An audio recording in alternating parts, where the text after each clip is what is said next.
The screaming of a chaotic emergency room is nothing compared to the roar of incoming artillery. When trauma alarms shriek, civilian nurses brace for panic. Fiona Hastings simply checks her pulse. Mocked as a timid rookie, nobody realizes her gentle hands once stitched up elite operators under heavy enemy fire. St. Jude Medical Center in downtown Chicago was a meat grinder on Friday nights. The emergency room smelled perpetually of bleach, stale coffee, and the metallic tang of copper. It was an environment that broke seasoned medical professionals, chewing them up and spitting them out with frayed nerves and hollow eyes. To Fiona Hastings, it was a vacation. At 32, Fiona was the oldest rookie nurse on the floor. She kept her dirty blonde hair pulled back in a severe, joyless bun. Her scrubs were always one size too large, hiding the athletic, coiled spring tension of her shoulders and the jagged, white shrapnel scars that snaked up her left rib cage. To the rest of the staff, she was a mouse. She rarely spoke above a whisper, never argued, and always took the worst shifts without a single complaint. "Hastings, are you deaf or just incompetent?" Dr. Harrison Miller's voice echoed across the nurses' station, cutting through the din of beeping monitors and groaning patients. He was a second-year attending physician with an Ivy League pedigree, a God complex, and a profound lack of patience. He slammed a metal clipboard onto the counter, right over Fiona's charting notes. "I asked for a 1-2 lead EKG and a chem panel on bed 4 10 minutes ago," Miller barked, running a hand through his perfectly styled hair. "If you can't handle the pace of a real trauma center, Hastings, I suggest you transfer to a suburban dermatology clinic. People actually die here." Fiona didn't flinch. She simply looked down, her face a mask of practiced submission. "I apologize, Dr. Miller. The EKG is already done and uploaded to his chart. The phlebotomist is drawing his blood now. I prioritized it because his radial pulse felt weak and thready upon admission." Miller blinked, his ego momentarily derailed by her efficiency. He scowled, refusing to give her an inch. "Just stay out of my way," he muttered, spinning on his heel to bark at a resident. Brenda Walsh, the veteran charge nurse with 30 years of ER experience, walked up and bumped her hip against Fiona's. "You let him walk all over you, honey. You've got to bare your teeth around here, or the Millers of the world will eat you alive." "It's fine, Brenda," Fiona said softly, her eyes darting instinctively to the main sliding doors. She noted 2 men in heavy coats, entering too heavy for a mild October evening. She scanned their waistlines. No unnatural bulges, no printing of weapons. Just 2 drunk college students. She relaxed her shoulders. "I don't mind the yelling." And she didn't. Dr. Miller's yelling was nothing compared to the screaming of incoming mortar fire in the Korangal Valley. His insults lacked the genuine, soul-crushing terror of an Al-Qaeda interrogator. Fiona Hastings wasn't a timid nursing school graduate. 4 years ago, she was Operator Wraith, a Tier 1 combat medic and signals intelligence specialist, attached to a highly classified Joint Special Operations Command, JSOC, unit known informally as Task Force Orange.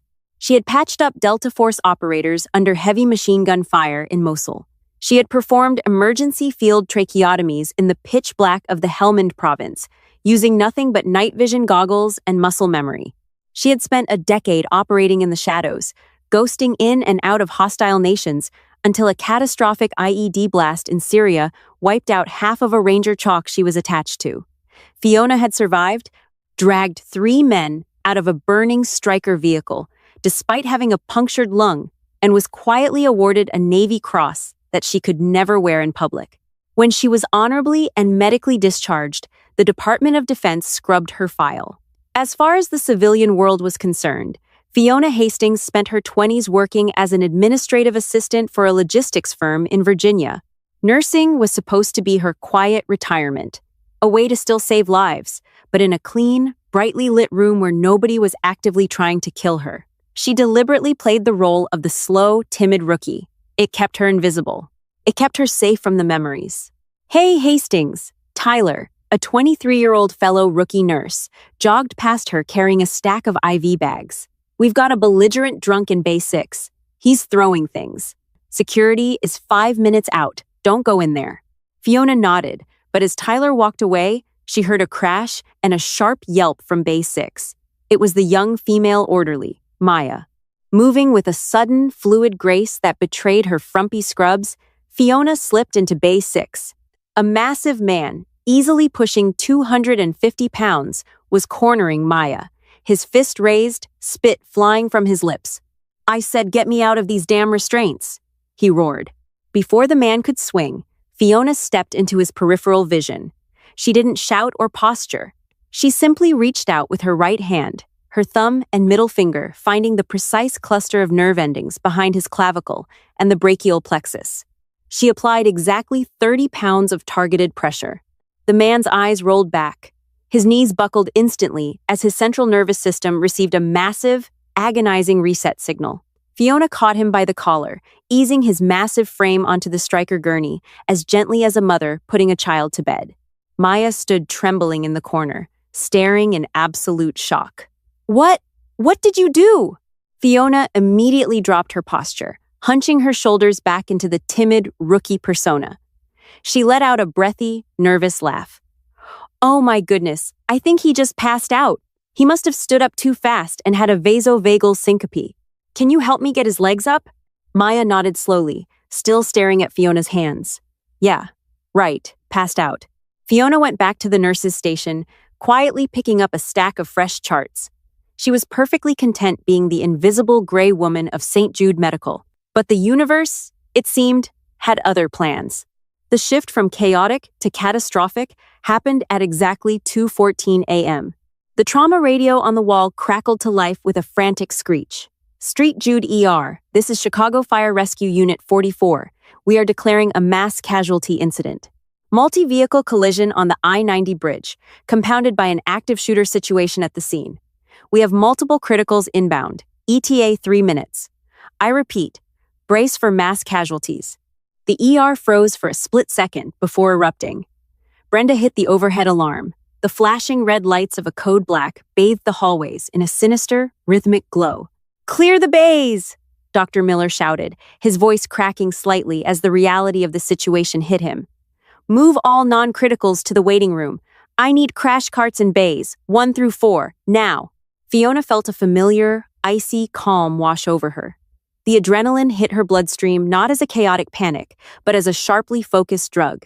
Her heart rate actually slowed down. The civilian hospital vanished, replaced by the muscle memory of the battlefield triage protocols she had written for the Pentagon. The double doors of the ambulance bay exploded open. Paramedics rushed in, pushing gurneys slick with blood.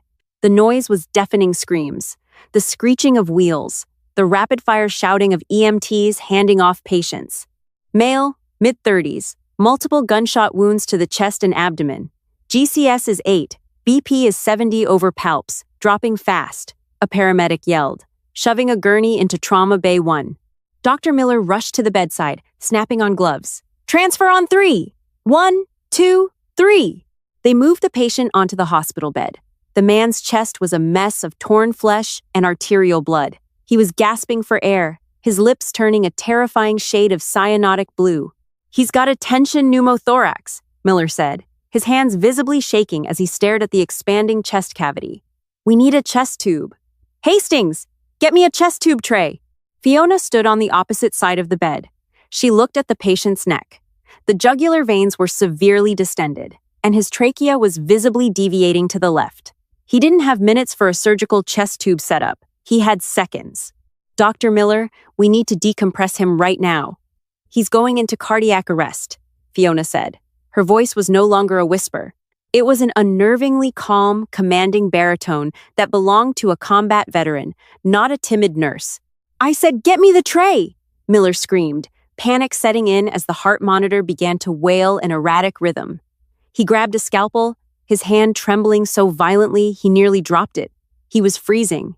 The Ivy League doctor was completely overwhelmed by the sheer, brutal violence of the trauma. Fiona didn't hesitate. The rookie persona evaporated. She shoved Dr. Miller's arm out of the way with enough force to send him stumbling back against the counter. "Hey, what the hell are you doing?" Miller shouted, furious and bewildered. Fiona ignored him. From the deep pocket of her oversized scrubs, she pulled out a 1/4 gauge, 3.25-inch needle standard issue for a JSOC medic. She didn't bother with a sterile drape. She found the second intercostal space on the right midclavicular line with her bare fingers, and in one swift, brutal, and perfectly calculated motion, she plunged the needle deep into the man's chest cavity. There was a loud, audible hiss as trapped air rushed out of the pleural space. The patient immediately took a deep, ragged breath. His heart rate on the monitor stabilized instantly. The room went dead silent, save for the rhythmic beeping of the machines. Brenda, Tyler, and Miller stared at Fiona as if she had just grown a second head. BP is coming up, Fiona stated mechanically, not looking at them. But he's bleeding out from a severed femoral artery. The field dressing failed. Before anyone could speak, Fiona grabbed a pair of trauma shears, cut the man's blood-soaked jeans away, and exposed the massive leg wound. Dark arterial blood was pulsing rapidly. She didn't reach for the hospital-grade clamps. She reached into her other pocket, retrieving a black, military-issue CAT combat application tourniquet. She whipped it around the man's thigh, routed the band, and twisted the windlass rod with terrifying, mechanical strength until the bleeding stopped completely. She locked it in place and noted the time on the strap with a Sharpie she produced from thin air. Airway is secure, bleeding controlled. He needs an oar right now. Page General Surgery, Fiona ordered, looking up. Dr. Miller was pale. Who? What did you just do? I kept him alive, doctor, Fiona said, her eyes dead and cold. Do you want to do your job now, or should I wheel him up to surgery myself? Before Miller could formulate a response to his rookie nurse's insubordination, a loud commotion erupted at the main entrance of the ER. It wasn't the police. It wasn't more paramedics. The electronic sliding doors jammed, and a heavy booted foot kicked them off their tracks with a violent crash. 5 men strode into the brightly lit ER. They looked entirely out of place among the scrubs and lab coats. They were wearing faded denim, rugged Merrell hiking boots, and lightweight Arc'teryx tactical jackets. Despite their civilian clothing, the way they moved covering each other's blind spots, scanning the room with predatory, hyper-vigilant eyes, screamed Tier 1 military operators. They carried heavy, black tactical duffel bags. The hospital security guard, an older man named Frank, stepped forward, his hand resting nervously on his taser. Hey, you can't come in here. We're on a code black. The leader of the group didn't even break stride. He was a tall, heavily muscled man with a thick beard and a brutal, jagged scar cutting through his left eyebrow. He moved past the guard like he wasn't even there. Back off, friend, muttered the man behind him, a massive, barrel-chested guy wearing a faded Chicago Bears cap. We aren't here for medical attention. The leader stepped into the center of the chaotic ER, his steel-gray eyes cutting through the panicked medical staff. He ignored the blood on the floor. He ignored Dr. Miller. His eyes locked onto the trauma bay. They locked onto the blonde nurse with the oversized scrubs, whose hands were still covered in blood. A slow, fierce grin spread across the bearded man's face. Captain Rollins, Fiona whispered, her tough exterior shattering for the first time as she stared at the men she hadn't seen in 4 years. Captain Eric Rollins came to a halt. Behind him, Sergeant First Class Jackson Brick Hayes and Medic Wyatt Cole stood at attention. Slowly, deliberately, amidst the chaos of a civilian hospital emergency, the 5 deadliest men on the planet snapped a crisp, perfectly synchronized military salute to the rookie nurse. We heard the unit's best ghost was hiding out in Chicago, Captain Rollins said, his voice carrying over the din of the machines. Figured it was about time we came to say thank you, Wraith. The silence in Trauma Bay 1 was so profound you could hear the hum of the fluorescent lights. Dr. Harrison Miller stared at the 5 heavily armed men, his mouth opening and closing like a landed fish. Brenda, the veteran charge nurse, had her hands pressed over her mouth, her eyes darting between the formidable soldiers and the quiet, frumpy rookie who always took the Tuesday night graveyard shifts. Fiona's hands, still slick with Arthur Covington's blood, dropped to her sides. The timid, nervous hunch of her shoulders vanished entirely. When she stood up straight, she seemed to grow 2 inches, her spine aligning into the rigid posture of a Tier 1 operator. "Put your hands down, Cap," Fiona said, her voice stripped of its gentle nursing cadence. It was a voice used to cutting through the deafening roar of Black Hawk rotors.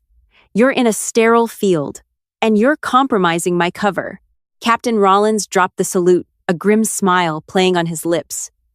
"Cover is already blown, Wraith. We didn't come all the way from Fort Bragg just to bring you a fruit basket. What is the meaning of this? Dr. Miller finally found his voice, stepping forward with his chest puffed out, trying to reclaim his kingdom. This is a secured medical facility. You cannot just storm in here dressed like mercenaries. I am calling St. Jude's security and the Chicago Police Department immediately. Jackson Brick Hayes stepped directly into Miller's personal space. The sheer mass of the operator eclipsed the Ivy League doctor. I wouldn't do that, Doc, Brick rumbled, his voice like grinding granite. Street. Jude Security is currently taking a nap in the broom closet. And the local PD is busy dealing with the decoy bombs on the I-90 bridge. Fiona's blood ran cold. She looked down at the patient she had just saved. Decoy bombs? Rollins. What the hell is going on? The scanner said this was a mass casualty accident. It was a coordinated ambush, Rollins said, unzipping his Arc'teryx jacket to reveal a modular plate carrier and a compact SIG MCX Rattler rifle strapped to his chest. The other men began pulling identical weapon systems from their duffel bags, tossing loaded magazines to each other with practiced ease. Your patient isn't just a random commuter, Fiona. That's Arthur Pendleton. He's a former DARPA engineer who just blew the whistle on a multi-billion-dollar defense contract fraud involving a real private military firm, Constellus International. He was supposed to testify before a congressional committee tomorrow morning. Fiona looked at Pendleton's pale face. The crash. A hit, Rollins confirmed, pulling a topographical blueprint of the hospital from his pocket and spreading it over a vacant steel counter. A kill squad from a rogue Constellus splinter cell ran his motorcade off the bridge. They didn't finish the job because the first responders arrived too fast. We intercepted their radio chatter. They know Pendleton is here, and they are coming to finish the job. Miller let out a high-pitched, hysterical laugh. Hit squads? Rogue military contractors? This is a hospital, not a war zone. I am the senior attending. I demand you leave. Fiona moved so fast that Miller didn't even see her pivot. She grabbed the doctor by the lapels of his pristine white coat and slammed him against the glass door of the trauma bay. The impact rattled the hinges. Listen to me very carefully, Harrison, Fiona whispered, her face inches from his, her eyes burning with an intensity that made the doctor's blood freeze. In about 60 seconds, highly trained men with automatic weapons are going to walk through those doors to execute this patient, and they will slaughter every single doctor, nurse, and civilian in this ER who gets in their way. You are no longer the senior attending. I am the commanding officer of this floor. Do you understand me? Miller, terrified by the apex predator that had just shed her mouse disguise, could only nod rapidly. Good. Fiona released him. Brenda! The charge nurse jumped. Yes, Fiona? Initiate Code Silver. Active shooter protocol. Lock down the elevators, cut the main hallway fire doors, and get every patient out of the waiting room and into the interior radiological imaging suites. The lead-lined walls will stop 5.56 caliber rounds. Go now. Brenda didn't hesitate. She ran for the PA system. Fiona turned to her old unit. Status on the perimeter? Wyatt secured the loading dock. Brick has the ambulance bay, Rollins said, handing Fiona a spare Kevlar vest and a sleek, matte black Glock 19. But they cut the hard lines. Cell service is jammed. We have no comms with local law enforcement, and we're blind on the security cameras. It's just us, Wraith. Fiona strapped the Kevlar over her oversized scrubs. She racked the slide of the Glock, checking the chamber with muscle memory that felt like coming home. She looked around the chaotic, brightly lit emergency room.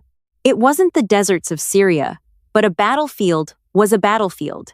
They have to come through the main lobby or the south stairwell, Fiona calculated, her eyes tracing the choke points. They'll be wearing night vision. They'll cut the power before they breach to disorient the civilian staff. Right on cue, the lights above them violently flickered and died.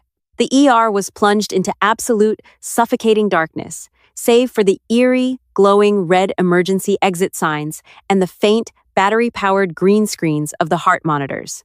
Screams began to echo from the hallways. Night vision on, Rollins commanded.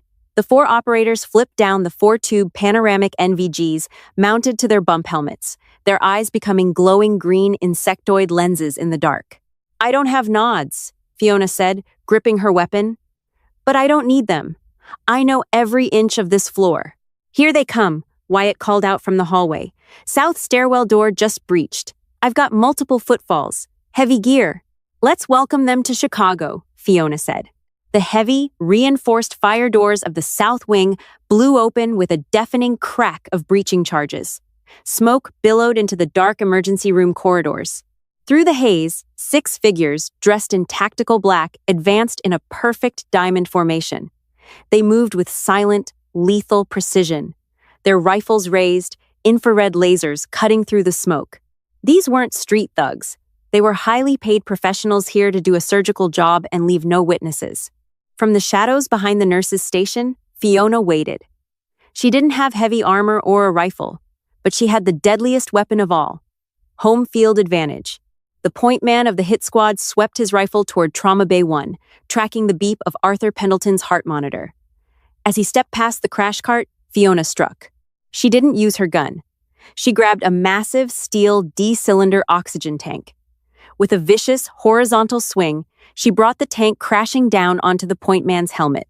The sheer weight of the steel shattered his night vision goggles and crumpled his skull with a sickening crunch. The operator dropped like a stone. "Contact left!" the second man yelled, pivoting his rifle toward Fiona. Before he could pull the trigger, 2 suppressed bursts of gunfire echoed from the ceiling. Rollins, positioned atop the ceiling grid above the radiology bay, dropped the shooter with 2 rounds to the chest armor and 1 to the face. The hallway erupted into absolute chaos. The remaining 4 contractors opened fire, their unsuppressed weapons turning the hospital corridor into a deafening echo chamber of violence. Drywall exploded. Glass shattered into a million diamonds. Medical equipment sparked and caught fire. Fiona dove behind the reinforced concrete pillar of the triage desk, just as a volley of rounds chewed through the wood where she had been standing. She blindly reached up, grabbing a defibrillator unit from the counter.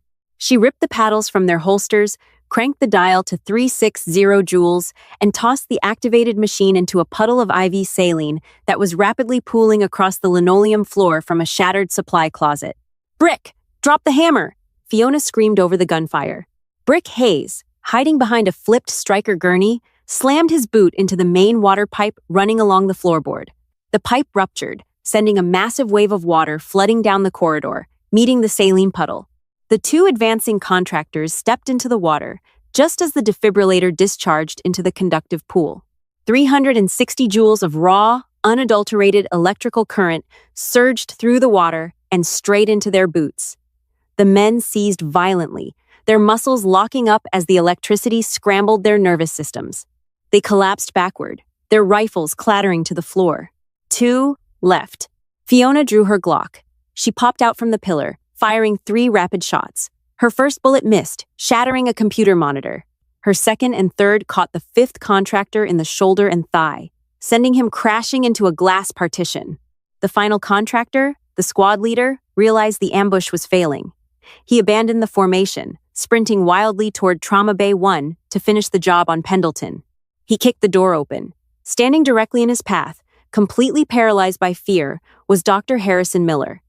The doctor had been trying to hide under the supply sink. The contractor raised his rifle, aiming directly at Miller's head to clear the obstacle. Miller squeezed his eyes shut, letting out a pathetic whimper. Bang! A single gunshot echoed through the small room. Miller didn't feel anything. He slowly opened his eyes. The contractor stood frozen for a split second. A neat, precise hole had appeared perfectly in the center of his throat. He dropped to his knees, his hands clawing at his neck, before collapsing face first onto the linoleum. Fiona stood in the doorway, her Glock still raised, a wisp of smoke curling from the barrel. Her face was as cold and unreadable as carved marble. She lowered the weapon, stepping over the dead man, and checked Pendleton's vitals on the battery-powered monitor. "Heart rate is steady at 85, Fiona reported mechanically. "Patient is secure." The emergency backup generators finally kicked in. The ER was flooded with harsh white light. The devastation was absolute. The pristine hospital floor looked like a war zone. Bullet holes riddled the walls, water poured from the ceiling, and 5 highly trained mercenaries lay dead or incapacitated on the floor. Rollins, Brick, and Wyatt emerged from the smoke, their weapons lowered but still scanning for threats. Clear, Rollins called out. Clear. Wyatt echoed. Fiona cleared the chamber of her Glock, engaged the safety, and handed it back to Rollins. Thanks for the loan, Cap. Rollins looked at her, his eyes softening. You haven't lost a step, Wraith. The DOD was stupid to let you walk away. I didn't walk away, Eric. I crawled away, Fiona said softly, the adrenaline fading, leaving her feeling exhausted and deeply hollow. This is exactly what I was trying to escape. You can take the medic out of the war, Fiona. But you can't take the war out of the medic, Rollins said. He reached into his pocket and pulled out a small, velvet box.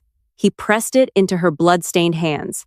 The Pentagon couldn't give this to you in public, but the boys and I wanted to make sure you had it. You earned it in Syria, and you earned it again tonight. Fiona opened the box. Resting on the black velvet was a gleaming Navy cross. Sirens began to wail in the distance, dozens of them. The jamming signal had died with the contractors. The real police, SWAT, and the FBI were finally arriving. We need to ghost, Brick said, checking his watch. Feds are 2 minutes out. We cannot be here when they breach. Rollins nodded. He looked at Fiona one last time. Take care of yourself, kid. With a final, crisp salute, the JSOC team melted into the shadows of the loading dock, disappearing as quickly and silently as they had arrived. Fiona stood alone in the center of the ruined trauma bay. She quietly slipped the velvet box into her deep scrub pocket. Slowly, Dr. Miller crawled out from beneath the sink. His pristine white coat was soaked with dirty water and blood. He was trembling violently, his god complex utterly annihilated. He looked at the dead mercenary, then up at the blonde nurse in the oversized scrubs.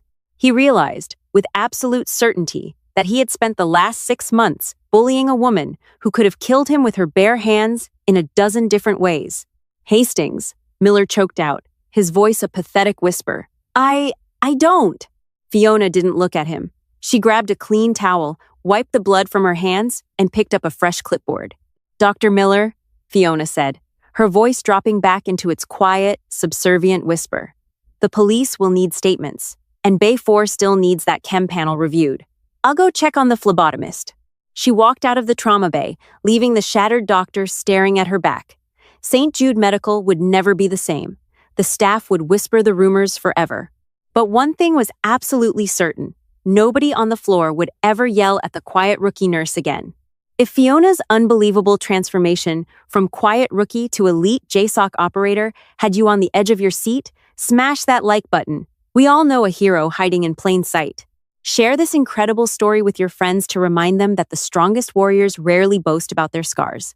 Don't forget to subscribe to the channel and ring the bell for more heart-pounding, real-life tactical dramas and medical thrillers. Let us know your favorite moment below.